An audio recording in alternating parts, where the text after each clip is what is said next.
The subcommittee will come to order. Without objection, the chair may declare a recess at any time. Before we get started, I want to recognize a moment of silence for the victims of the white supremacist hate crime in Buffalo, New York. The subcommittee has focused intently on that threat in both open and closed hearings. It is utterly devastating to see more victims of this violence. Buffalo, our heart breaks for you.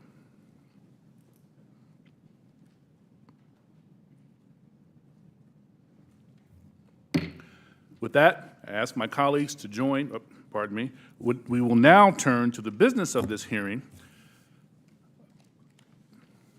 More than 50 years ago, the U.S. government ended Project Blue Book, an effort to catalog and understand sightings of objects in the air that could not otherwise be explained. For more than 20 years, that project had treated unidentified anomalies in our airspace as a national security threat to be monitored and investigated. In 2017, we learned for the first time that the Department of Defense had quietly restarted a similar organization tracking what we now call unidentified aerial phenomena, or UAPs.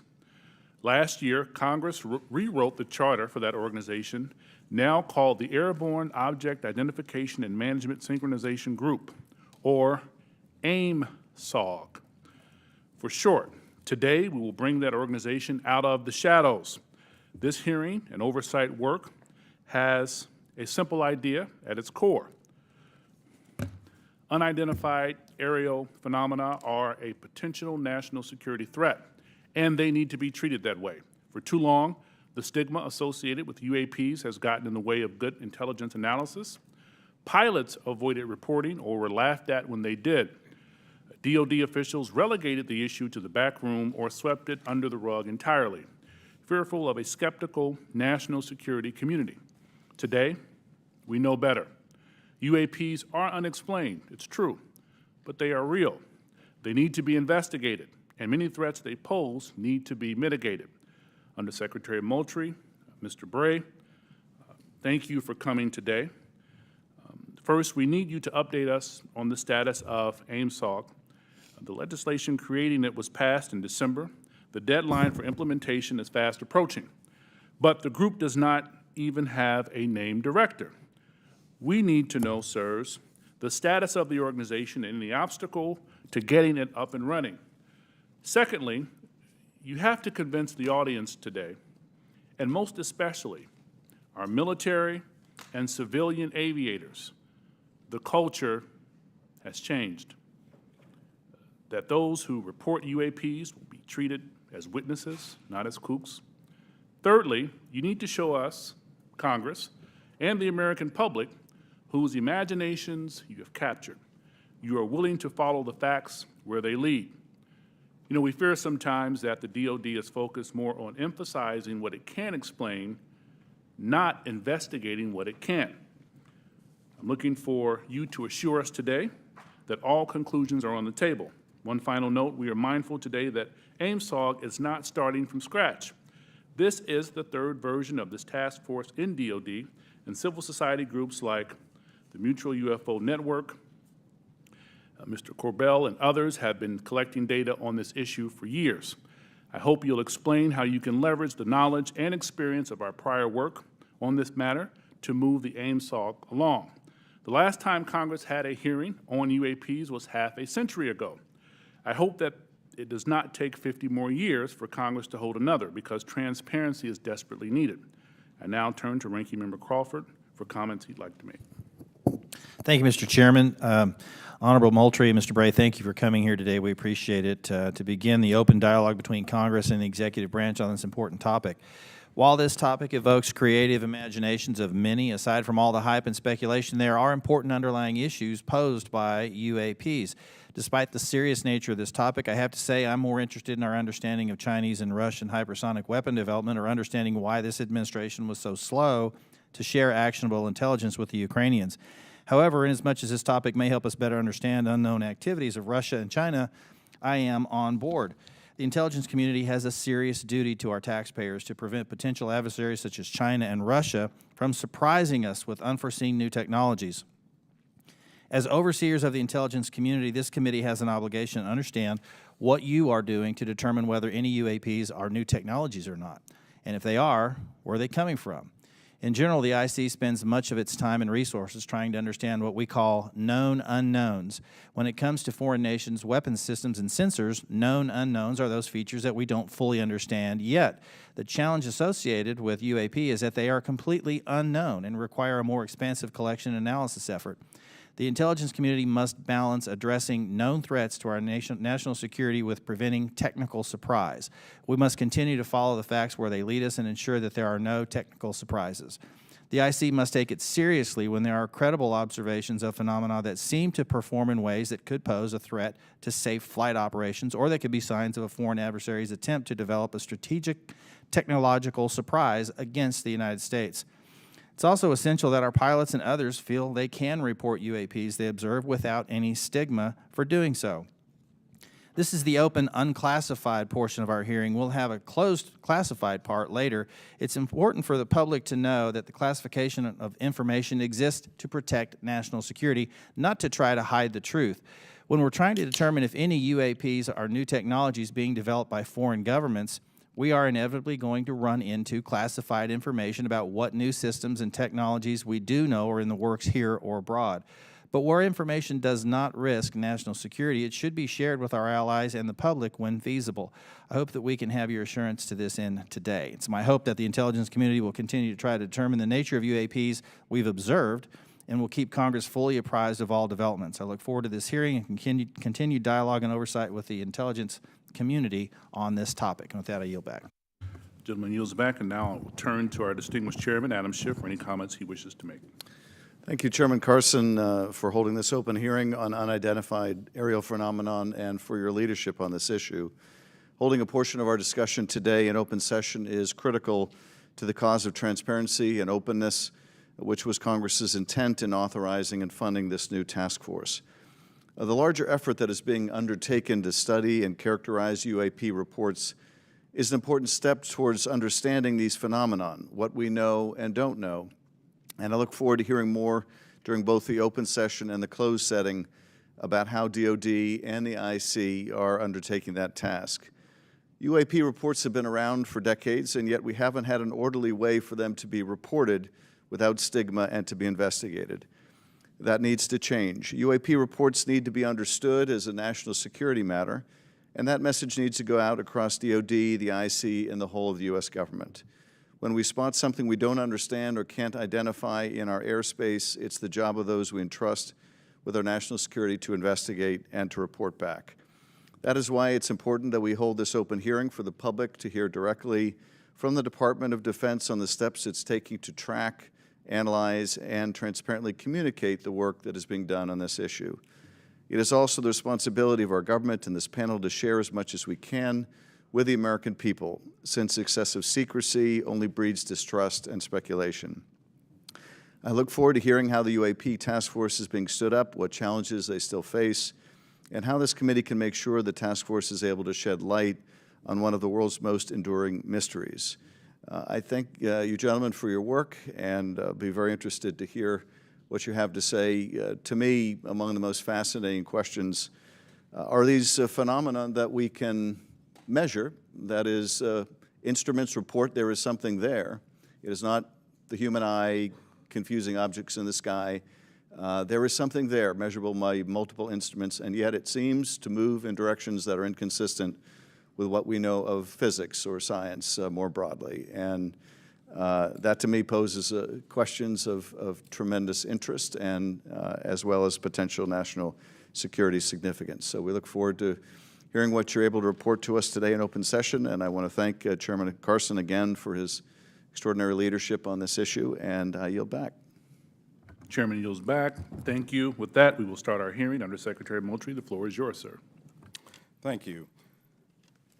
Chairman Schiff, Committee Chairman Carson, Ranking Member Crawford, distinguished members of the subcommittee, it's a privilege to be here with you today to address your questions regarding unidentified aerial phenomenon, or UAP.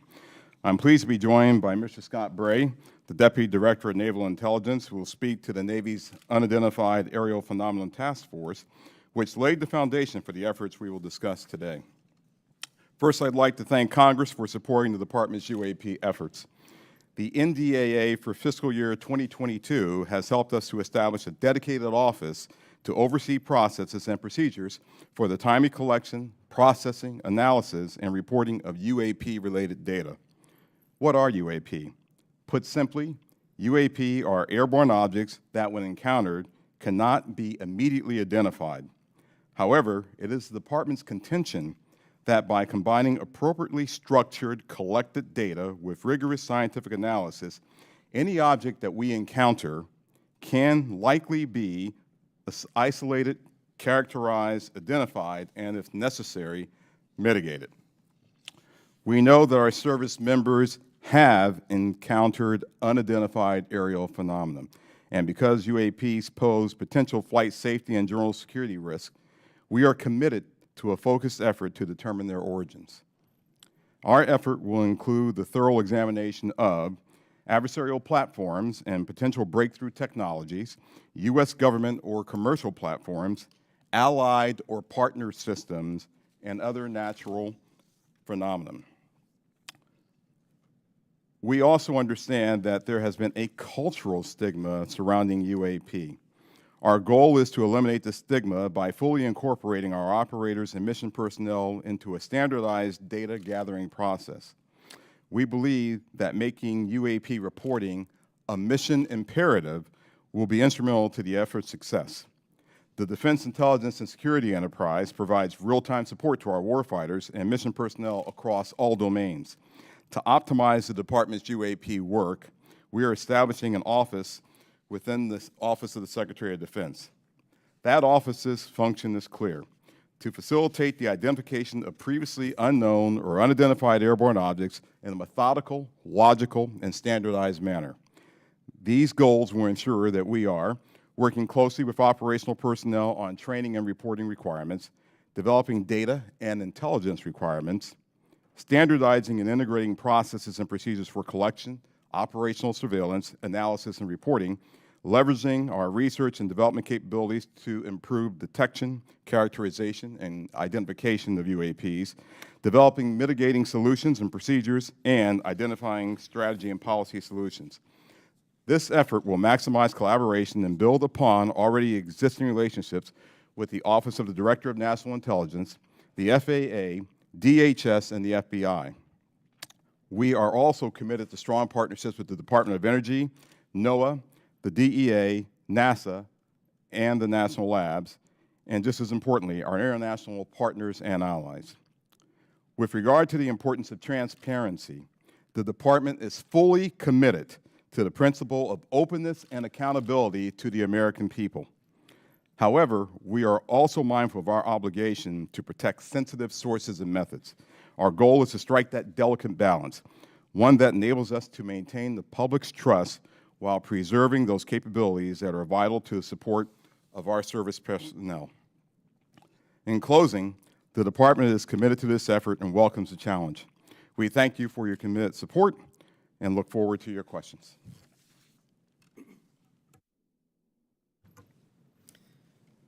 Chairman Schiff, Chairman Carson, Ranking Member Crawford, and committee members, thank you very much for the opportunity to be here today to highlight the ongoing work of the Department of Defense regarding unidentified aerial phenomena. Since the early 2000s, we have seen an increasing number of unauthorized and or unidentified aircraft or objects in military-controlled training areas and training ranges and other designated airspace. Reports of sightings are frequent and continuing.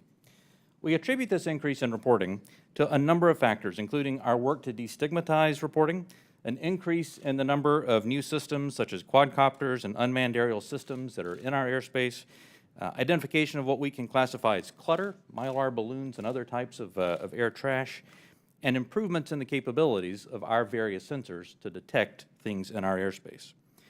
Almost 2 years ago, in August of 2020, Deputy Secretary of Defense Nordquist directed the establishment of the Unidentified Aerial Phenomena Task Force within the Department of the Navy.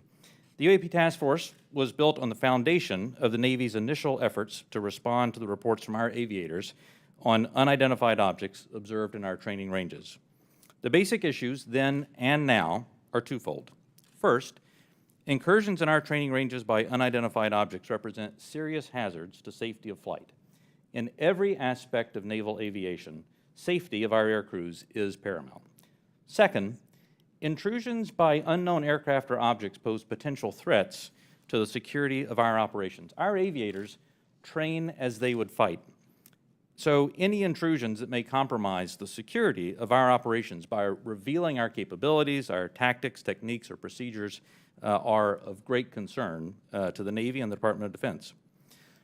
From the very beginning, we took these reports very seriously. We instituted a data-driven approach to the investigations where we could collect as much data as possible and use all available resources to analyze and make informed decisions on the best ways to address our findings. Our main objective was to transition UAP efforts from an anecdotal or narrative-based approach to a rigorous science and technology engineering-focused study. This data-driven approach requires input from a wide variety of sources. In the early stages, the task force worked to standardize the reporting mechanisms and processes to make it as easy as possible for personnel to report any engagement so that we were getting that wide range of reporting that we needed. We also spent considerable efforts engaging directly with our naval aviators and building relationships to help destigmatize the act of reporting sightings or encounters. And we worked with naval aviation leadership to provide additional equipment to record any encounter. Navy and Air Force crews now have step-by-step procedures for reporting on a UAP on their knee board in the cockpit and in their post-flight debrief procedures. The direct result of those efforts has been increased reporting, with increased opportunities to focus a number of sensors on any objects. The message is now clear. If you see something, you need to report it.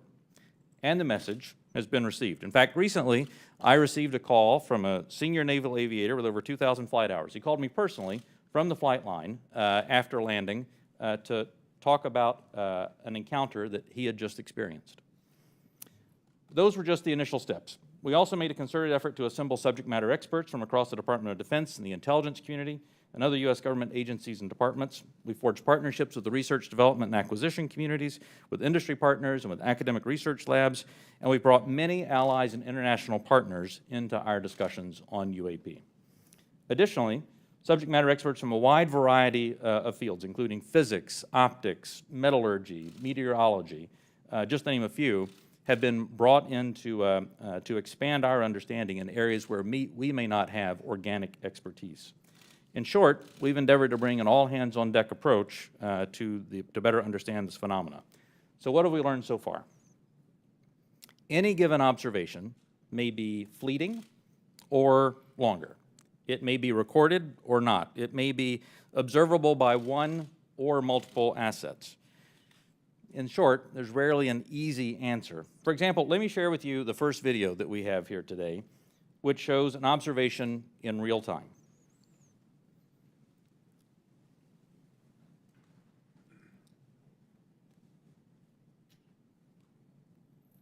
There it was. That's, in many cases, that's all that a report may include. And in many other cases, we have far less than this. As we detailed in both the unclassified and classified versions of the preliminary assessment released by the Office of the Director of National Intelligence last June, this often limited amount of high-quality data and reporting hampers our ability to draw firm conclusions about the nature or intent of UAP. As detailed in the ODNI report, if and when individual UAP incidents are resolved, they likely fall into one of 5 potential explanatory categories: airborne clutter, natural atmospheric phenomena, U.S. government or U.S. industry developmental programs, foreign adversary systems, or a other bin that allows for a holding bin of difficult cases and for the possibility of surprise and potential scientific discovery. We stand by those initial results. Since the release of that preliminary report, the UAP Task Force database has now grown to contain approximately 400 reports. The stigma has been reduced. We've also made progress in resolving the character of a limited number of UAP encounters. For example, let me show you a couple of another video and image taken years apart in different areas. In this video, U.S. Navy personnel recorded what appears to be triangles, some flashing, recorded several years ago, off the coast of the United States. This was recorded while the U.S. Navy ship observed a number of small unmanned aerial systems in the area.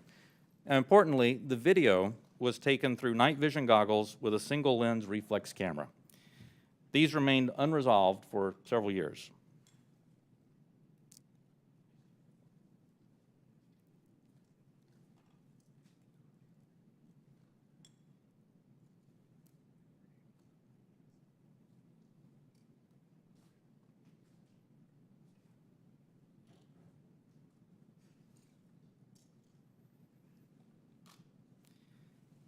Several years later, and off a different coast, U.S. Navy personnel, again in a swarm of unmanned aerial systems, and again through night vision goggles and an SLR camera, recorded this image. But this time, other U.S. Navy assets also observed unmanned aerial systems nearby, and we're now reasonably confident that these triangles correlate to unmanned aerial systems in the area. The triangular appearance is a result of light passing through the night vision goggles and then being recorded by an SLR camera. Now, I don't mean to suggest that everything that we observe is identifiable, but this is a great example of how it takes considerable effort to understand what we're seeing in the examples that we are able to collect. In this example, we accumulated sufficient data from 2 similar encounters from 2 different time periods in 2 different geographic areas to help us draw these conclusions. That's not always the case, though. We recognize that that can be unsatisfying or insufficient in the eyes of many. This is a popular topic in our nation, with various theories as to what these objects may be and where they originate. By nature, we are all curious and we seek to understand the unknown. And as a lifelong intelligence professional, I'm impatient. I want immediate explanations for this as much as anyone else. However, understanding can take significant time and effort. It's why we've endeavored to concentrate on this data-driven process to derive fact-based results. And given the nature of our business, national defense, we've had to sometimes be less forthcoming with information in open forums than many would hope. If UAP do indeed represent a potential threat to our security, then the capabilities, systems, processes, and sources we use to observe, record, study, or analyze these phenomena need to be classified at appropriate levels. We do not want potential adversaries to know exactly what we're able to see or understand, or how we come to the conclusions we make. Therefore, public disclosures must be carefully considered on a case-by-case basis. So what's next? We're concentrating on a seamless transition to the new organization, and future analysis of complicated issues of UAP issues will greatly benefit from the infrastructure, the process, and the procedures that we've developed to date. I'm confident that the task force, under Navy leadership, has forged a path forward that will allow us to anchor assessments in science and engineering by anecdotal evidence. We remain committed to that goal, as I know the USDI organization does as well. So thank you very much for your interest and continuing support for the UAP Task Force. The team's made a lot of progress, but we really are just establishing the foundation for the more detailed analysis that's yet to be done. And with your continued support, we can sustain that momentum necessary to produce data-centric analysis and understanding of the phenomena. I look forward to your questions. Thank you. Thank you, Mr. Bray. This is the 3rd version of this task force, and to be frank, one of Congress's concerns is that the executive branch and administration from both parties has been sweeping concerns about UAPs under the rug by focusing on events that can be explained and avoiding events that cannot be explained. What can you say to give the American people confidence that you aren't just focusing our attention on low-hanging fruit with easy explanations? Congressman, I'll start, and then Mr. Bray, please feel free to weigh in. So the way that we're approaching this is with a more thorough, standardized methodology than what we have in the past. First and foremost, the Secretary of Defense is chartering this effort. This is not someone lower in the Department of Defense. And he has assigned that task to the Office of Secretary of Defense, the Undersecretary for Intelligence and Security, that's me, because I'm responsible for looking at intelligence matters, I'm responsible for security matters. This is potentially both. So when you start concerning ourselves with the safety of our personnel, the safety of our installations and bases, there's no other higher priority than what we have than actually getting after this. And as you have stated, we have been assigned that task to actually stand up an office, the AIM-SOG, which I believe the name, sir, will likely change. But we have moved forward in terms of moving to establish that office. We have, as of this week, picked a director for that effort, a very established and accomplished individual.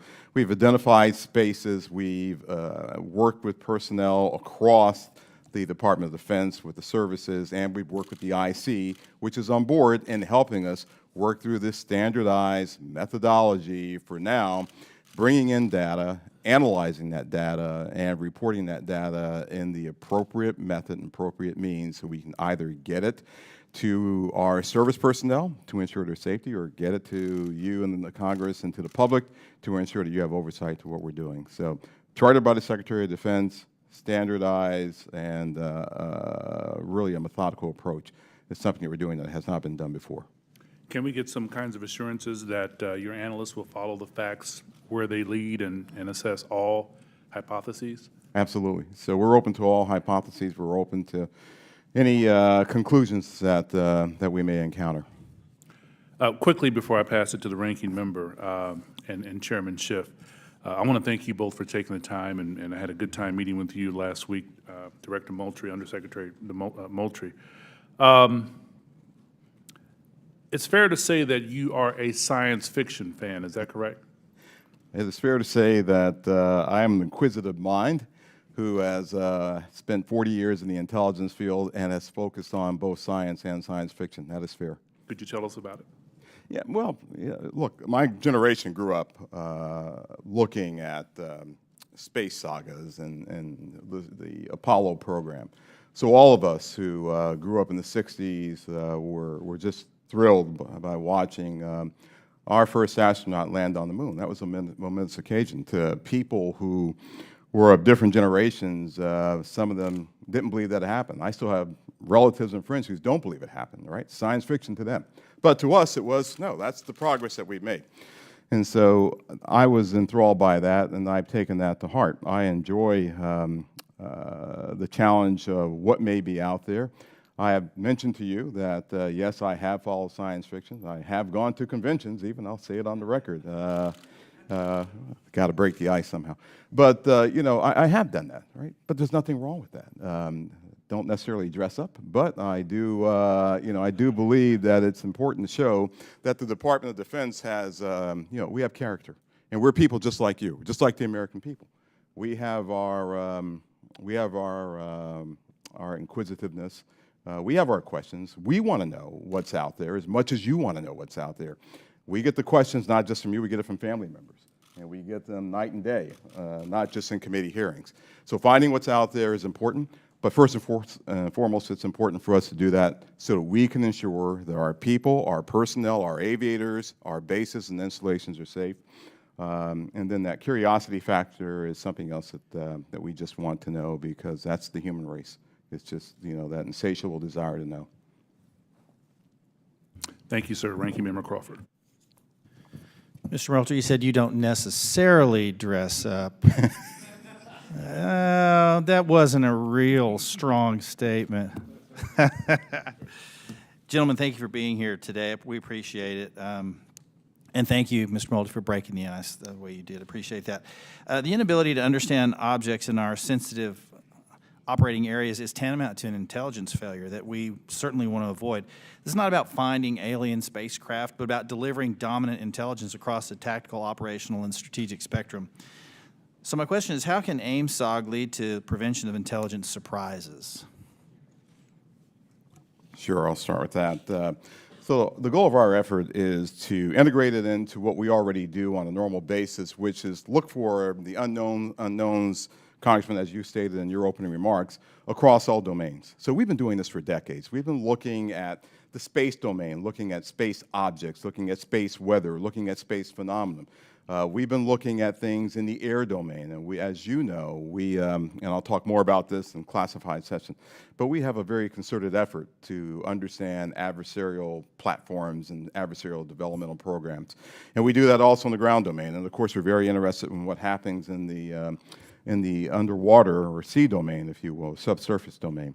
So if there are objects that our aviators or air crews are encountering in this air domain, and their sensors are discovering or detecting some of these objects, we want to just bring that in to the normal process that we have for identifying unknown unknowns. We want to make sure we have the intelligence requirements that allow us not only to look at that event from the time that it occurs forward, but maybe retrospectively, we want to go back and see if we can get to the left of that event to say, was there some developmental program that we, to get to your technical surprise issue, sir, that we should have known about? And if so, how do we put that intelligence requirement in place to ensure that we are following an adversarial development or any other development that may be out there? So that's what we want to do in terms of normalizing this and bringing it into the normal process of how we identify unknown unknowns. So you mentioned fidelity, and I think it's important to talk about the relationship from the Navy as the lead agency on this. How do you interact with Space Force, Air Force to create that degree of fidelity? We're talking about sensors and so on, and I guess where I have some concerns that many of the images that we see commonly in this committee and even in open source, the resolution and the clarity that would allow a robust technical intelligence analysis is challenging. So is AIMSOG prepared to address the quality and quantity of data collected on UAP to advance intelligence collection, and do you have the adequate sensors you need to collect that high-quality data? One of the lines of effort that we have is looking at our sensor capabilities and to understand whether or not, as the video showed that Mr. Bray displayed, sometimes it's very fleeting data that we have on some of these objects. And we want to make sure that, one, our systems are calibrated to actually be able to collect on the objects. You know, our sensors today they're calibrated for specific things. We want to make sure they're calibrated for things of this nature, things of this size, things of this velocity, if I can use that term. We want to make sure that once we have that data is stored in some standardized method that we can then extract and that we can feed into our system real time. So we do not want this to take some prolonged period of time for us to get that data. But our goal is absolutely to have that high fidelity information that we get from all sensors, and we want to be able to integrate that with what we may have off of ground-based sensors. So whatever you may have on a platform, whatever you may have on the ground, whatever we may have from other sensors that we may have in different domains, we want to be able to integrate that all and get this integrated picture as we would, as I said, with any other unidentified objects or things that we are tracking as a part of our normal intelligence responsibilities. Thank you. Last question, Mr. Bray, if you would. I'm a Navy pilot. I've encountered a UAP. Walk me through the reporting protocol once I see something that I think needs reported. The first thing that aviator would do after landing as a part of their normal debriefing is they would contact their intelligence officer. Their intelligence officer would then walk them through first filing data preservation to ensure that whatever sensor data may be on the aircraft, that we preserve that so that it's available for later analysis. Second, they would actually fill out a form that includes details like where they were operating, altitudes they were operating, speeds, what they observed, whatever sensor data they may have recorded from that. And then that report is filed. It goes two places. One, it goes through the operational chain of command so that operational units are aware of what's being observed, and also through the UAP task force so that they can take that data, database it, and quite often have individuals from the task force contact the aviator and ask them additional questions if there were things that weren't clear in the report. That then goes into a database where we begin to compare it with other observations that we have, again, comparing for locations, comparing for altitude, speeds, shapes, if any RF emissions were detected from the platform, all of that so that we can try to reach some conclusions on that. Thank you. Yield back. Gentleman yields back. Chairman Schiff. Thank you, Mr. Chairman. Mr. Bray, can you rerun that first image? It looked like it was outside of a plane window. And if you wouldn't mind going up to the screen and tell us what we're seeing. Not that you can necessarily tell us what we're seeing, but Right. explain what we should be looking at in that first image. Absolutely. And Alexi, what I'll ask is if you can stop it at a certain point.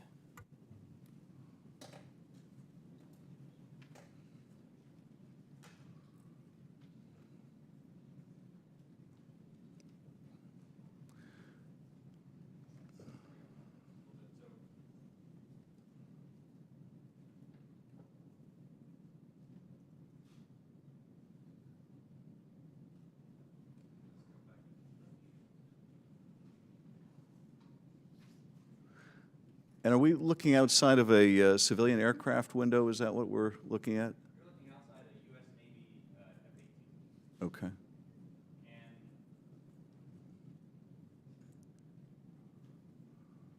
it's great, it shows how difficult the analysis is. Go just a little farther forward.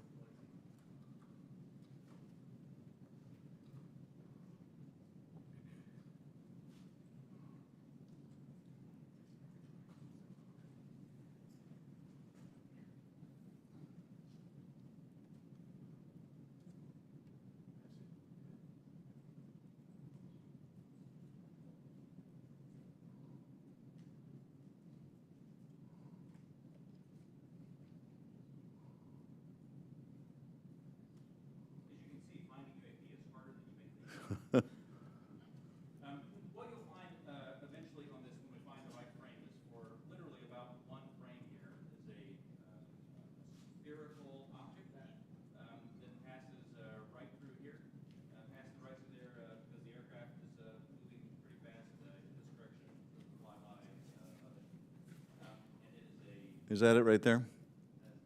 that is it. There we go, off in the distance. Can you point to the screen again what we're supposed to be looking at?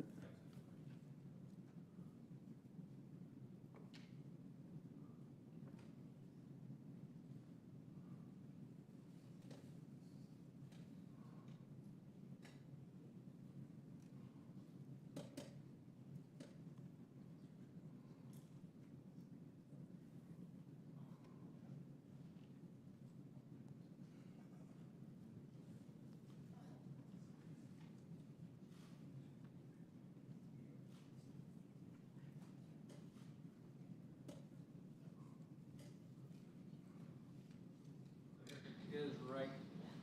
Okay, if you could stop that frame. That's not the one. No, it's not the one.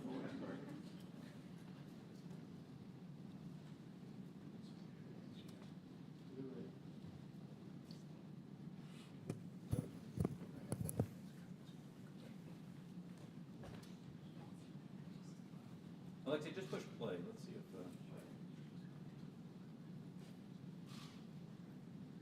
Here's what you'll see coming up right here is there it went. Now back up just a spherical object right here. It zooms by the window right in this area right there. There we go. Could you see that part right there again going by? I think we're having a hard time stopping it in the right spot.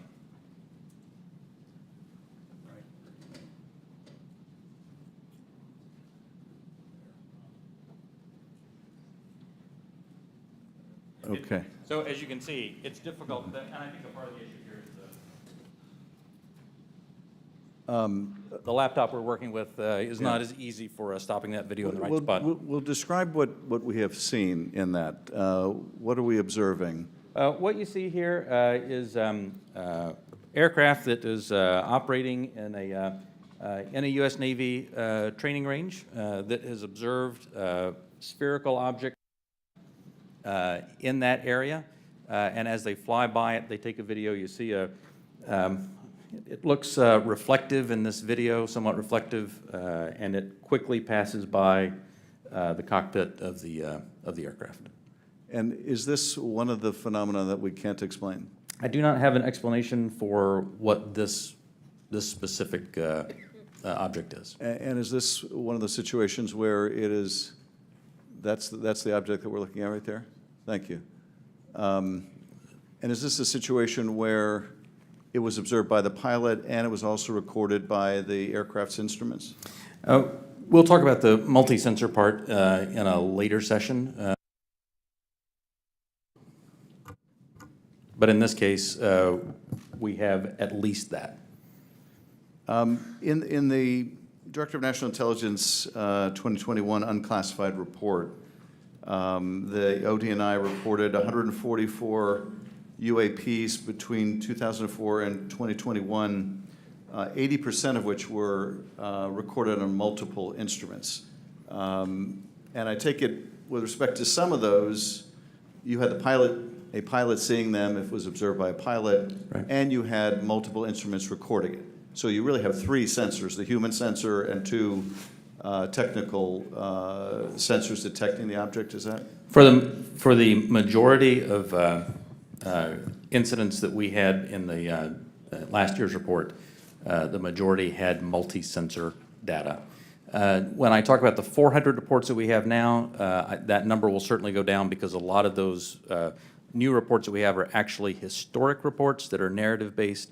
So that percentage will go down just as a factor of the fact that the destigmatization has resulted in more narrative reports. And that's the object we're looking at right there now, right? That's it right there. Okay. Last year's report also said that of those 144, 18 of them reportedly appeared to exhibit unusual flight characteristics, appear to demonstrate advanced technology, and some of them appeared to remain stationary in winds aloft, move against the wind, maneuver abruptly, or move at considerable speed without discernible means of propulsion. That's pretty intriguing. And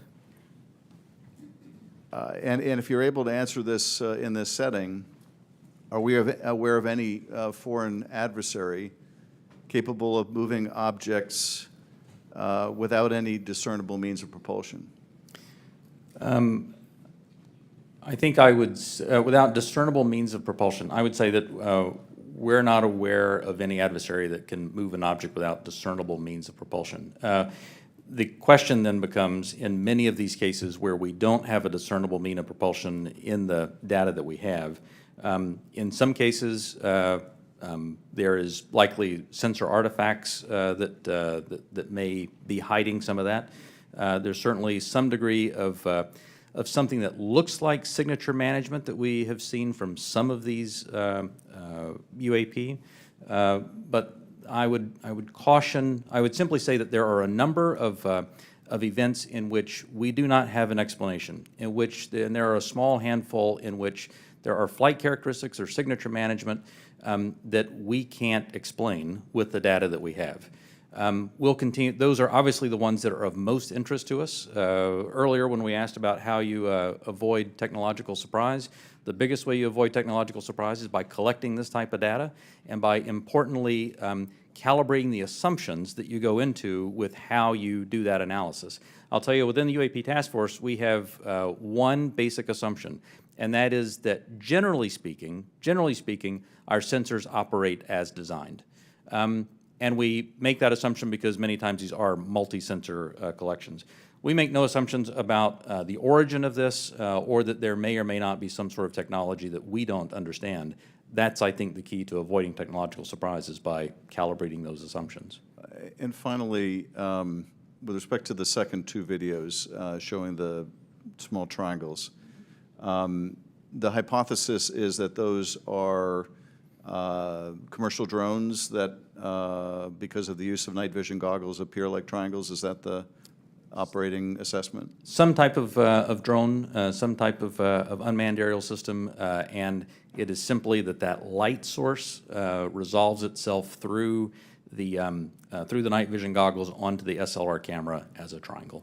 And have we, in order to prove that hypothesis, flown a drone and observed it with that same technology to see whether we can reproduce the effect? The UAP task force is aware of studies that have done that. Okay. Thank you, Mr. Chairman. I yield back. Gentleman yields back. Dr. Winstrup. Thank you, Mr. Chairman. Thank you all for being here.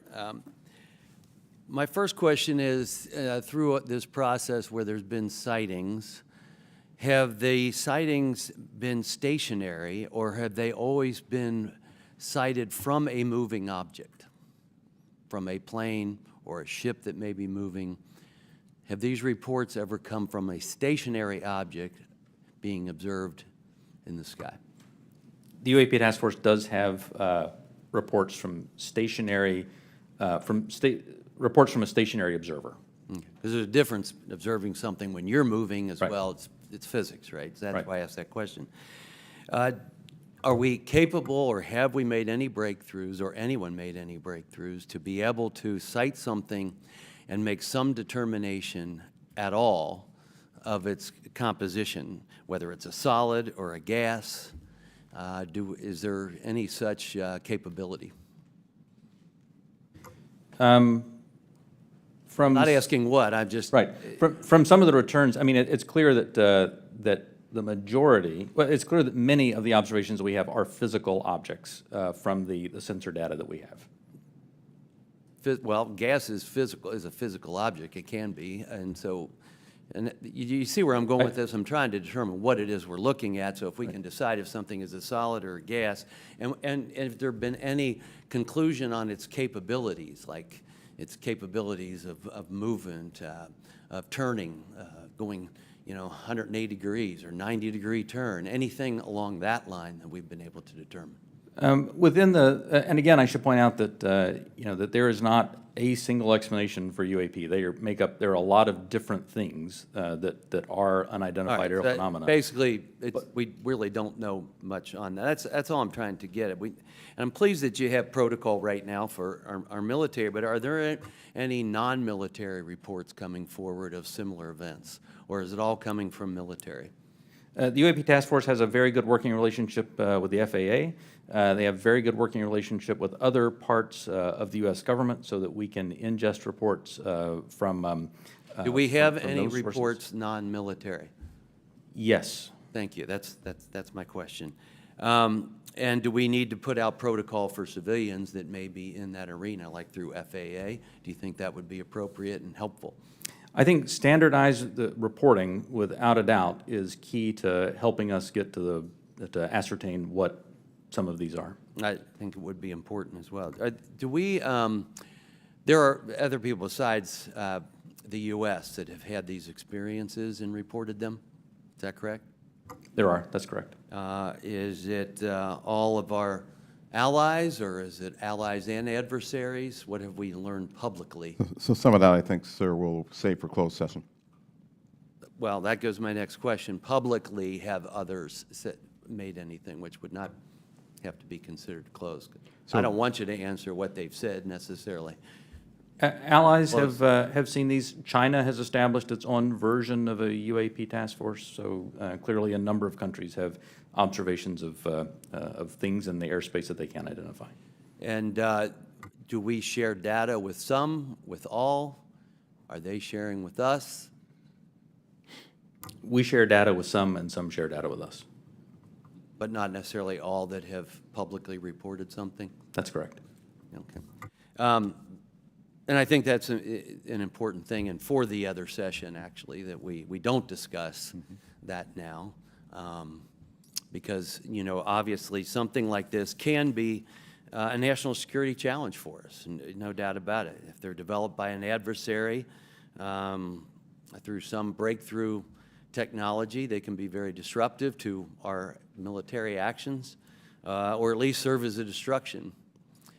So my caution would be careful who we share our data with, and don't necessarily trust some of the data we may get from someone else. And with that, I yield back. Gentleman yields back. Mr. Himes. Thank you, Mr. Chairman.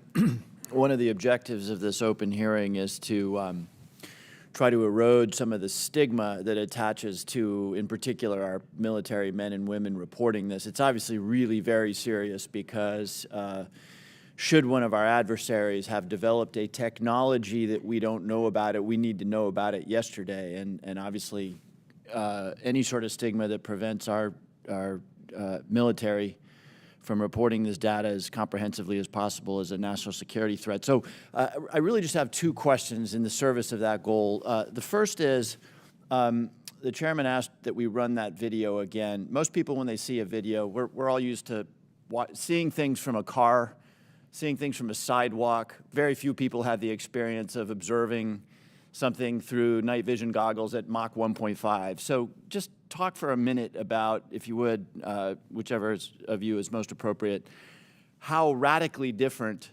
observation is at high speed and 3 dimension than it is for most of us who walk around and drive cars. So the first thing I think that's important to note about this is there are lots of things when you are moving very fast and an object is between you and a stationary reference point like the ground, it gives a lot of different impressions about how quickly something is or isn't moving. And it actually means that it is a challenge, especially with narrative-based data, to get a lot of information on that. That's why the sensor data is so important, because things do happen very quickly, as you see there. And sometimes things that happen very quickly, something may be moving very slow. That aircraft is moving quite fast. How fast that object is moving that goes by is probably very slow.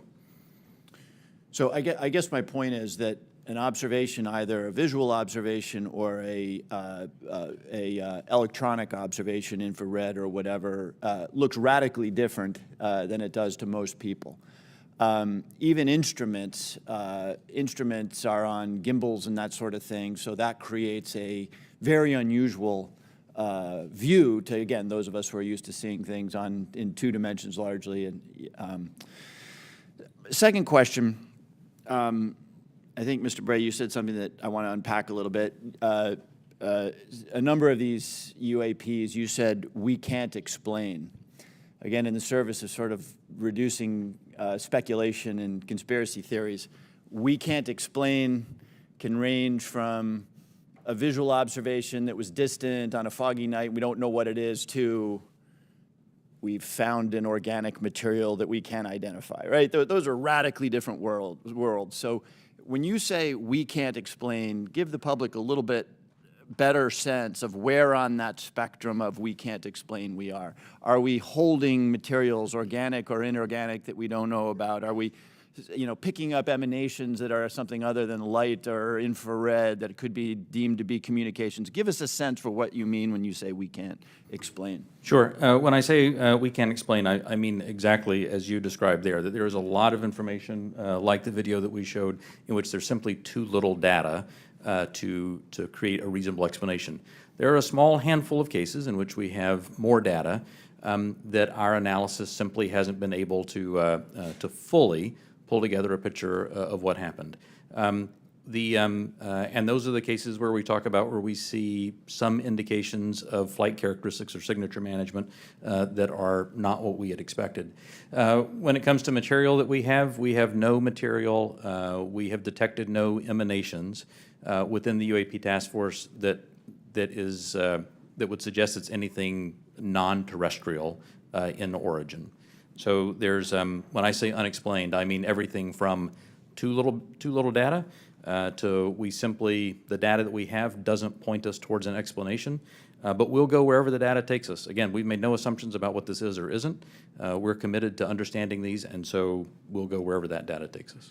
Thank you. That's very helpful, and so I think it bears emphasis. When you say we can't explain, everything that you can't explain is in a bucket called data. Is that correct? And that would mean data collected by sensors, visual observations, everything that we can't explain, quote unquote, is in a bucket called data. Right. A narrative report from the early 2000s, if it just had a little bit of information on it, would be in our database and it would be unresolved. I would add to that, it's insufficient data. I mean, that's one of the challenges we have. Insufficient data either on the event itself, the object itself, or insufficient data or plug-in with some other organization or agency that may have had something in that space at that time. So it's a data issue that we're facing in many of these instances, Congressman. Understood. Thank you very much. Yield back. Gentleman yields back. Mr. Gallagher. Thank you, Mr. Chairman. Thank you for allowing me to join this hearing. I really appreciate the witness's testimony. Mr. Moultrie, as the chairman mentioned, DoD had an initiative to study UFOs in the 1960s called Project Blue Book. It's also been well reported in our briefing and in other places that we have more recent projects, specifically ATIP. Could you describe any other initiatives that the DoD or DoD contractors have managed after Project Blue Book ended and prior to ATIP beginning? Did anything also predate Project Blue Book? So I can't speak to what may have predated Project Blue Book. I mean, of course, there's Roswell and all these other things that people have talked about over the years. I'm familiar with Blue Book. I'm familiar with ATIP. I haven't seen other documented studies that have been done by DoD in that regard. So you're not aware of anything in between Project Blue Book and ATIP? I'm not aware of anything that's official that was done in between those two. Okay. Hasn't been brought to my attention. Okay.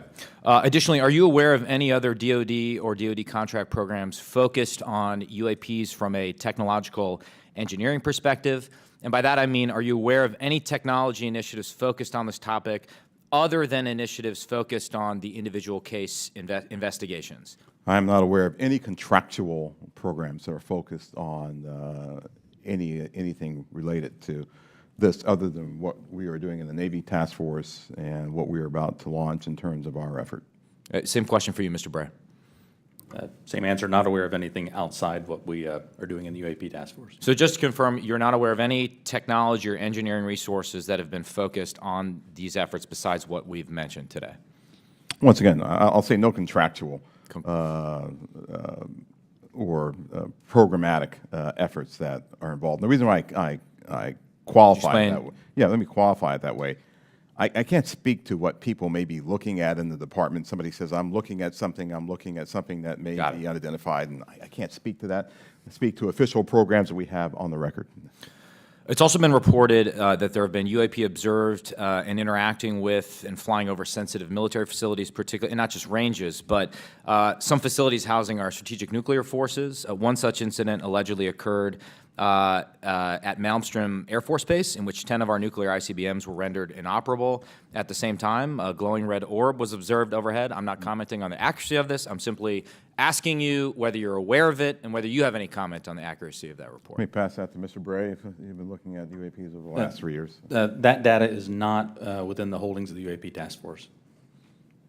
Okay, but are you aware of the report, or that the data exists somewhere? I have heard stories. I have not seen the official data on that. So you've just seen informal stories, no official assessment that you've done or exists within DoD that you're aware of regarding the Malmstrom incident? All I can speak to is what's within my cognizance of the UAP Task Force, and we have not looked at that incident. Well, I would say, I mean, it's a pretty high-profile incident. I don't claim to be an expert on this, but that's out there in the ether. You're the guys investigating it. I mean, who else is doing it? If something was officially brought to our attention, we would look at it. There are many things that are out there in the ether that aren't officially brought to our attention. So how would it have to be officially brought to your attention? I'm bringing it to your attention. Sure, this is pretty official. Sure. So we'll go back and take a look at it, but generally there is some authoritative figure that says there is an incident that occurred. We'd like you to look at this. But in terms of just tracking what may be in the media that says that something occurred at this time, at this place, there are probably a lot of leads that we would have to follow up on. I don't think we have resource to do that right now. Well, I don't claim to be an authoritative figure, but for what it's worth, I would like you to look into it. And sure. If for no other reason, you could dismiss it and say this is not worth wasting resources on. Will do. And then finally, are you aware of a document that appeared around 2019, sometimes called the Admiral Wilson Memo or EW Notes Memo? I am not. You're not. Are you tracking? I'm not personally aware of that. Okay. This is a document in which, again, I'm not commenting on the veracity. I was hoping you would help me with that, in which a former head of DIA claims to have had a conversation with the Dr. Eric Wilson and claims to have sort of been made aware of certain contractors or DoD programs that he tried to get fuller access to and was denied access to. So you're not aware of that? I'm not aware, Congressman. In my 10 seconds remaining, then, I guess I just would ask, Mr. Chairman, unanimous consent to enter that memo into the record. Without objection. Thank you, Mr. Chairman. Appreciate it. Mr. Krishnamurthy. Thank you, Mr. Chair, and thank you to both of you for appearing today and for your public service. First question is, there have been no collisions between any U.S. assets in one of these UAPs, correct? We have not had a collision. We've had at least 11 near misses, though. And maybe we'll talk about those 11 near misses or any place where there's close proximity. I assume, or tell me if I'm wrong, there's been no there's no communications or any kind of communication signals that emanate from those objects that we've detected, correct? That's correct. And have we attempted to communicate with those objects? No. So we don't even put out a alert saying, U.S. Identify yourself. You are, within our flight path or something like that. We haven't said anything like that. We've not put anything out like that. Generally speaking, for example, in the video that we showed earlier, it appears to be something that is, unmanned, appears to be something that may or may not be in controlled flight, and so we've not attempted any communication with that. Okay, so, and I assume we've never discharged any armaments against a UAP, correct? That's correct. How about wreckage? Have we come across any wreckage of any kind of object that has now been examined by you? The UAP task force doesn't have any wreckage that isn't explainable, that isn't consistent with being of terrestrial origin. Do we have any sensors underwater to detect on submerged UAPs? Anything that is in the ocean or in the seas? So I think that would be more appropriately addressed in closed session, sir. Okay. I think one of the biggest questions that I have is, we say with a lot of probability, we say they, quote unquote, probably do represent physical objects, close quote. When we say probably, is that because we cannot conclusively say that they are physical objects? In the task force report, when I say probably represent physical objects, most of them represent physical objects. There could be some that are more of a meteorological phenomena, something like that, that may not be a physical object in the sense that most people think of something you could go up and touch. But the ones where you say most of them represent physical objects, can you say that they are definitely, like with 100% certainty, that they are physical objects? I can say with certainty that a number of these are physical objects. Okay, so we can't rule out that some of them may not be physical objects. So, some certainly could be a sensor anomaly or something like that. Some could be. Now, how about with regard to UAPs? We've talked about UAPs on training areas, but obviously there's some sensor bias. I would think we put sensors in training areas. How about with regard to non-training areas? Do we track what's in open source and what civilians and others have tracked? And have we found similarities to what they've observed in terms of UAPs in non-training areas to the ones that are in training areas? The UAP task force has worked very hard to make sure the data set that we're working with is a data set that we have very good control over that data. So we have some partnerships with FAA so that we get some of that, so we get that reporting in. But if it comes to just open source reports or someone says that they saw something, that generally does not make it into our database. So basically, it sounds like we have a good partnership with FAA, but apart from FAA, we don't have partnerships with other agencies or other entities that might be tracking so that we could enlarge our data set to make comparisons. So we will. So that's the goal of this next effort, will be to expand that relationship with the rest of government and the interagency, so we can understand what they're seeing, what we're seeing. We can correlate on each other's holdings Because and I hopefully think, resolve this. sorry to interrupt, but I think that we might have a bias right now going on with regard to just reporting on UAPs being in training areas when we don't really track what's happening elsewhere. Last question, have our encounters with UAPs altered the development of either our offensive or defensive capabilities or even our sensor capabilities? We'd save that for the closed session. Okay, great, thank you. Mr. LaHood.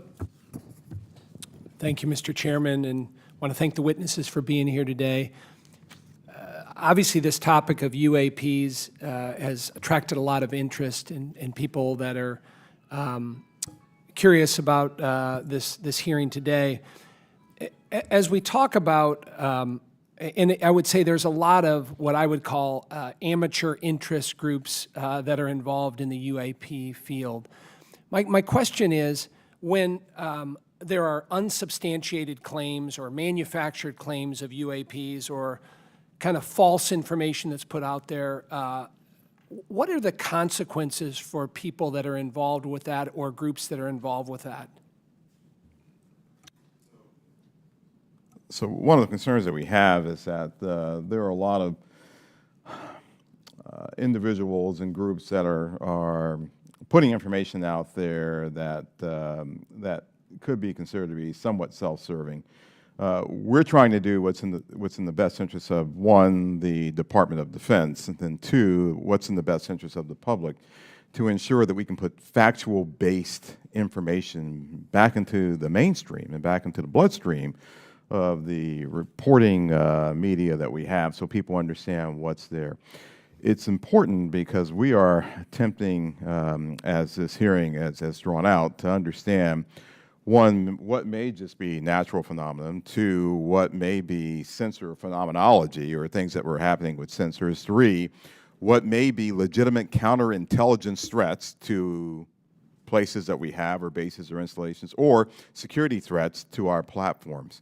And anything that diverts us off of what we have with the resources that have been allocated to us, send us off in these spurious chases and hunts that are just not helpful. And they also they also contribute to the undermining of the confidence that the Congress and the American people have that we are trying to get to the root cause of what's happening here, report on that, and then feed that back into our national security apparatus so we are able to protect the American people and our allies. So it is harmful, it is hurtful, but hopefully if we get more information out there, we'll start to lessen the impact of some of those spurious reports.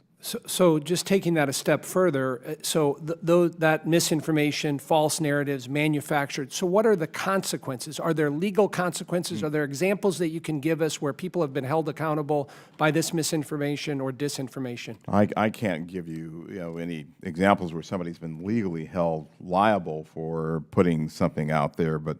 Well, I guess what's the deterrent from people engaging in this activity? I don't know. I don't have that answer. That's something that, welcome the dialogue with Congress to talk about that with the members who, help legislate those laws to say what should be the legal ramifications that we could use to potentially hold individuals accountable, whether it be citizens or information that might be injected into our media by other forces or other countries, if you will. And in terms of DOD's review and analysis in this field, I mean, is there a standard in place when it comes to UAPs? I mean, is there any guidance you look to that's codified in law or otherwise within DOD that kind of sets out the standards for UAPs and what to look for? I think that's part of what the group that we're standing up now will be chartered to do. We're actually, from my organization, we'll be looking at policy and standards that we have to come to you and work with you to actually put in place and promulgate across our government. Thank you. I yield back. Gentleman yields back. Mr. Welch. Thank you. I'm going to follow on the line of questions from Mr. LaHood. Gentlemen, what seems incredibly difficult for you is that there's two almost competing but different narratives. One is no one knows whether there's extraterrestrial life. It's a big universe, and it would be pretty presumptuous to have a hard and fast conclusion. And then if there is, it's not beyond the realm of possibility that there is some exploration coming here. And that underlies a lot of the reports you get. I think Mr. LaHood was asking about that. People think there must be extraterrestrial life, and it's not at all beyond the pale that there would be a visit here. On the other hand, as the DoD, you have the responsibility to make sure that our national security is protected, and that if there are surveillance drones or active drones that can disable our systems, that has to be analyzed, has to be stopped. So how do you divide how do you separate your responsibilities where you get all these reports from folks who maybe in good faith, maybe not, believe that you should be investigating every possible report of a extraterrestrial incident? I'll start with you, Mr. Moultrie. Sure, indeed, Congressman, and thank you for the question. It's important that we, as a part of this effort, really build out the relationship that we have with others, including NASA, and for the reasons that you just pointed out. So there are elements in our government that are engaged in looking for life in other places, and they have been doing that for decades, right? They've been searching for extraterrestrial life. There are astrobiologists who have been doing this too. We're a part of that same government, and so our goal is not to potentially cover up something if we were to find something. It's to understand what may be out there, examine what it may mean for us, if there are any, from a defense perspective, any national security implications or ramifications, but then to work with organizations as appropriate, if it's a weather phenomenology with NOAA, if it's a potential for extraterrestrial life or an indication of extraterrestrial life, with someone like NASA. So the transparency actually is very important. Completely. For public consumption. Completely. But we're going to have a classified briefing, and without going into the details of what kinds of secrets that we can't share here, what is it? What are we protecting? I don't know if you can answer this question in this open forum, but in fact, your perception of what it is we have to, quote, protect. So I think right now what's really important for us to protect is how we know certain things. So there are a lot of things that we know, whether it be about the thinking of other leaders around the world, the weapon systems that are being developed, or how we detect things that may be threats to us. Many of those things are the result of some of our most sensitive sources and methods, and we'll use those things not just for this effort, but those same sources and methods are used to help protect us from adversaries and from others who might mean to do us harm. There aren't separate UAP sensors. There's not a separate UAP processing computer. There's not a separate UAP dissemination chain or whatever. So it's the same process. It's just the same system that we have that helps us do all that. We need to protect that because this is something that we're looking at, but we're sure there are going to be other things that we'll look at in the future that will need those same sensors, we'll need those same sources and methods to help us do. So we're protecting the fact of that this nation has developed capabilities that enable us to know what may be threats to us and to counter those threats before they become something of a national issue. Thank you very much. I want to thank both you, Mr. Bray, and you, Mr. Moultrie, for your appearance today. I yield back. Gentleman yields back. Gentlemen, beyond videos, is there a range of other information that the executive branch has that would be valuable to the American people while protecting sources and methods, obviously? The details of individual encounters, including the time, place, and details of an encounter. And does the AIMSOG have a clear and repeatable process for considering public release as part of the process? Chairman Carson, and do you commit to building that process if it's not in place? The UAP Task Force, the security classification guide that the UAP Task Force has been operating under that I approved really was meant to protect those sources and methods and meant to protect any knowledge that an adversary intelligence entity may gain from understanding what we're tracking, how we track it, or when we're tracking it, or if we're not. And so that has been an important piece in the balance between transparency and preserving our warfighting advantage, because the U.S. military does train as it would fight.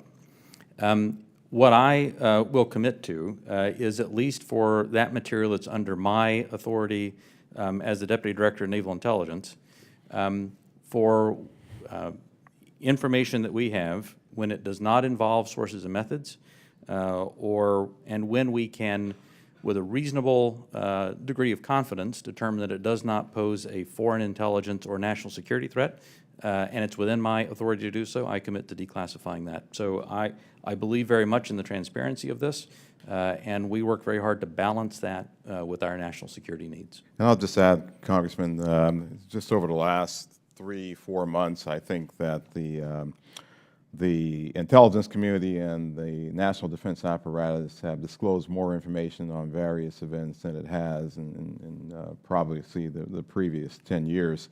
You have our commitment to work closely with the Director of National Intelligence and others in the declassification and downgrading of intel apparatus to ensure that we can get whatever information that we can out to the American people and to the public writ large. Greatly appreciated, sir. Ranking Member Crawford. Thank you, Mr. Chairman. Representative Stefanik is en route, I believe, just real quickly, but in the interim, if I could, if you'll indulge me, I just have a couple of real small questions. One is, do we have an example? Can you cite a specific example of an object that can't be explained as having been human-made or natural? I mean, the example that I would say that that is still unresolved, that I think everyone understands quite well, is the 2004 incident from Nimitz. We have data on that, and it simply remains unresolved. Does not mean it resolves to being something, right, that is easily explainable or well, obviously it resolves to being something that is difficult to explain. But I can't point to something that definitively was not man-made, but I can point to a number of examples in which remain unresolved. Gotcha. With regard to videos that have appeared in open source channels, for example, the Tic Tac video, does AIMSOG maintain control of videos, and how do you prevent leaks of potentially classified videos or other material? So the AIMSOG, as we establish that organization, we will have a process for classified and compartmented holdings, and we will find a way of getting positive control over those. We have our sensitive access programs and special access programs that allow us to put what we call SAPs around things, and then there's controlled access programs that allow us to put caps around things. So we'll have that in place. Our goal will be ensuring that we're sharing that with the appropriate analysts and the appropriate exploiters, if you will, who can look at that data too. What we don't want to do is bring something into a DoD database or a DoD holding and then have so many wrappers around it, it's not available to those who really need to look at it and to exploit it. And that's one of the reasons that we're establishing relationships with the interagency, with the IC and others to be able to do that, sir. But we will do our best to maintain positive control over the materials that we have within our holdings. Thank you. Chairman Schiff. Thank you, Mr. Chairman. Just going back to the 2021 report, under the category of UAP appear to demonstrate advanced technology, those 18 incidents in which some of the UAP appear to remain stationary, winds aloft, move against the wind, maneuver abruptly, or move at considerable speed without discernible means of propulsion. It goes on to say, in a small number of cases, military aircraft systems processed radio frequency energy associated with UAP sightings. I couldn't tell from that whether that small number of cases was a part of the subset of 18. That is, among the 18 which appeared to move with unusual pattern or flight characteristics, did some of those also emit radio frequency energy? I would have to check with our UAP task force on that. I believe, without getting into specifics that we can do in the closed session, at least some that we have detected RF emissions from were not behaving oddly otherwise. And the significance of measuring that radio frequency energy is what? That we suspect that this was some form of aircraft in which there were radio transmissions? The biggest thing that you're looking for there is any indication of an effort to jam whatever sensors that we may have looking at it. But I would also add to that radio frequency, as you know, Congressman, is used to control various platforms too. So the fact of emanations coming off of any platform, whether it be a UAV or another platform, could be radio frequency activity related to that entity transmitting out or something transmitting to that platform. And of course, we have a sensitivity with our airborne platforms of picking it up, which is one of the reasons that we try to prevent people from using their cell phones on airplanes and things like that. It's very sensitive to RF emanations. So that's a part of what we'll be looking at in the Ames log. What is this? Is this something that we can collect on, and can we start to characterize the signaling environment around the emanations that may be coming off of some of these UAPs? So that energy then that was recorded could be either an effort to jam, or it could be an effort to control a UAV, or any other communication with that craft. I would say that's accurate. Right. Thank you, Mr. Chairman. Thank you, Chairman. As the ODNI report makes clear, one possible explanation for UAPs is that we are detecting U.S. aircraft, either secret air programs or even test prototypes. I won't ask you in this setting, obviously, to describe any secret DoD programs. That said, I do want to make sure the U.S. government isn't chasing its own tail. Firstly, do you have a clear and repeatable process to check with compartmented programs about whether a UAP sighting is attributable to a U.S. aircraft? Secondly, does the AIMSOG staff have the clearances and read-ons that they need to investigate all of these incidents? And thirdly, when your staff cannot be read on, are your questions to those who are read on even being answered? So I'll start, and then I'll pass that to Mr. Bray. So we're very conscious of the potential blue-on-blue issue or U.S. on U.S., and so we've established relationships with organizations and entities that are potentially flying or developing platforms for their own interests, if you will. And our goal is to continue, and we have a repeatable process. I think we've had that process for some time, to deconflict activities that we may have to ensure that we are not potentially reporting on something that may be a developmental platform or a U.S. operational platform that is performing either testing or performing a mission. So we will have that in place. We've already had those discussions with organizations and entities. We want to ensure that we're protecting their equities. We want to ensure that we're protecting their sources and methods while also getting at what we have here. We want to be able to deconflict those. Absolutely. The UAP Task Force has had a process in place to work with other elements of the Department of Defense and other elements of the government to ensure that that there is an as simple a way as possible to deconflict those. And when we reference that in the report, I should say that we were simply accounting for the fact that there could possibly be one or two data points that had leaked through, but we were quite confident that was not the explanation. How are you all liaisoning with Space Command? Specifically, how are you partnering with the parts of the U.S. Space Command responsible for space domain awareness? And how, if at all, are you partnering with the Space Force to analyze UAPs?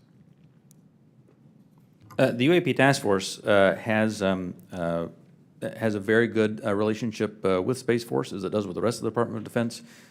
We have pulled analysts in from Space Force to ensure that that we're availing ourselves of that expertise, as well as any other material they may have that would be helpful. And Congressman, as you know, Space Force and Space Command, they have responsibility for space domain awareness. So what we've done, we coordinated with Space Force, we coordinated with their J2, and she is on board in terms of helping us plug into what they have and for us to have this interactive exchange of information and data. And we're doing that with all the services, not just with Space Force or Space Command. Thank you, sir. Ranking member, any additional questions? All right, Chairman Schiff. All right. With that, I want to thank you all for taking the time out. I also want to thank my colleagues on both sides of the aisle for participating in this very historical and important hearing. I think it's one of the few times we can demonstrate some degree of bipartisanship around UAPs and UFOs. So I love it. Appreciate it. Thank you. And we will see you all. We will recess this hearing for the moment and return in a closed session at noon.